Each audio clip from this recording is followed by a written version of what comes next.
साहब, ये peoples party के लिए बड़ी एम्बैरेसमेंट नहीं हो गई कि बिलावल भुट्टो कहते हैं कि हम हुकूमत का हिस्सा नहीं बनेंगे और वाशगाफ अंदाज में कहते हैं। फिर उसके चंद दिन बाद कहाँ से प्रेशर आता है, कहाँ से कहा जाता है, कहाँ से करवाया जाता है या कहलवाया जाता है और पीपल्स पार्टी हुकूमत का हिस्सा बनने पे राजी हो जाती है।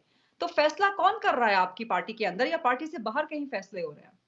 हम चाहते हैं कि असेंबली हो, हम चाहते हैं कि जमहूरियत राइज हो, हम चाहते हैं कि पाकिस्तान में स्टेबिलिटी आए। ठीक है जी। अब स्टेबिलिटी आने के लिए दो पार्टियां, तीन पार्टियों का इकट्ठे मिलना ही जरूरी था। अकेले तौर पर तो कोई पार्टी बन नहीं सकती थी। इसलिए हमने कहा कि जी हाँ, हम मुस्लिम लीग की सपोर्ट करेंगे क्योंकि बड़ा ग्रुप है, हमसे बड़ा ग्रुप है। हम प्राइम मिनिस्टर की दौड़ से निकल गए क्योंकि हम इतने उनके करीब नहीं थे। सर, दो सूरतें होती है ना कि या तो बिलावल भुट्टो का फैसला कायम रहे, पीपल्स पार्टी हुकूमत का हिस्सा ना बने, या फिर पीपल्स पार्टी बिलावल हुकूमत का साहब हिस्सा बन पार्टी जाए। के हेलो अगर बिलावल दूसरी सूरत होती है तो वो किसका फैसला होगा? अंदर से होगा पीपल्स पार्टी की या बाहर से करवाया गया आप होगा? सुनना क्यों नहीं चाहती? बिलावल साहब पीपल्स जी, पार्टी के चेयरमैन हैं। उन्होंने जी। कमेटी बनाई कि पीएमएलएन के साथ बैठना पड़ेगा, तो कैसे बैठना पड़ेगा। ठीक है जी। अब ये जब हमने कहा कि हमें कैबिनेट में हिस्सा नहीं चाहिए, तो बयानात तो उनकी तरफ से आने लगे कि ये क्या बात है कि जी आप कैबिनेट में नहीं होंगे, आप प्लीज कैबिनेट में आए, आप रिस्पॉन्सिबिलिटी शेयर करें, आप रिस्पॉन्सिबिलिटी शेयर करें। आपकी तवक्को क्या है कि इसी हफ्ते में हुकूमत साजी मुकम्मल हो जाएगी? मैं समझता हूँ हुकूमत मुकम्मल हो जाएगी, असेंबलियां बहाल हो जाएंगी, जमहूरियत फिर से चल पड़ेगी।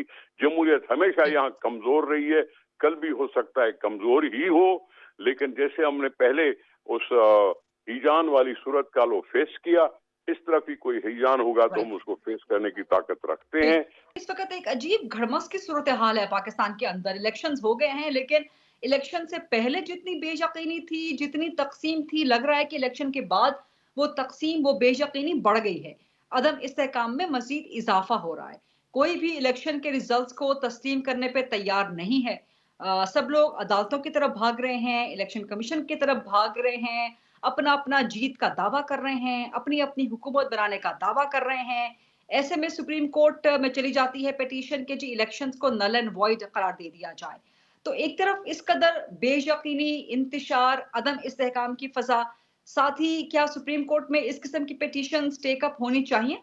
मैं समझता हूँ कि बिल्कुल होनी चाहिए और इनको आखिरी हद तक जाना चाहिए और यही वजह थी। अच्छा। इत्तफ़ाक से आज जब पिटीशन लगी तो मैं कोर्ट में मौजूद था किसी और केस में, हुँ।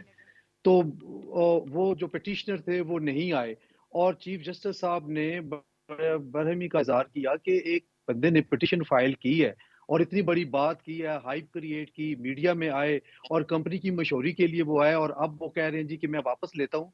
वो अदालत में पेश हों, बताएँ वे क्या ये देखना है कि क्या उन्होंने पिटीशन फाइल की है तो ये वापस खुद ले रहे हैं, चैलेंज कर रहे हैं, ये वाक़ई। और मैं समझता हूँ कि अगर वो आ जाते, उनको सुनते, तो उसका जो रिज़ल्ट था वो अदरवाइज़ आना था। ये क कबूलियत नहीं होनी थी। कल इलेक्शन हुए हैं, आज 11 दिन हुए हैं और इलेक्शन के फ़ौरन बाद ऐसी पिटीशन एंटरटेन करके इलेक्शन को अनडू करना कोई कोई ये ज़ेन तस्लीम करने को तैयार नहीं है। मेरा ख़्याल है कि ऐसे लोग बेनकाब ज़रूर होने चाहिए, जो कि बेयकीनी की फ़ज़ा पैदा कर रहे हैं इस मुल्क में।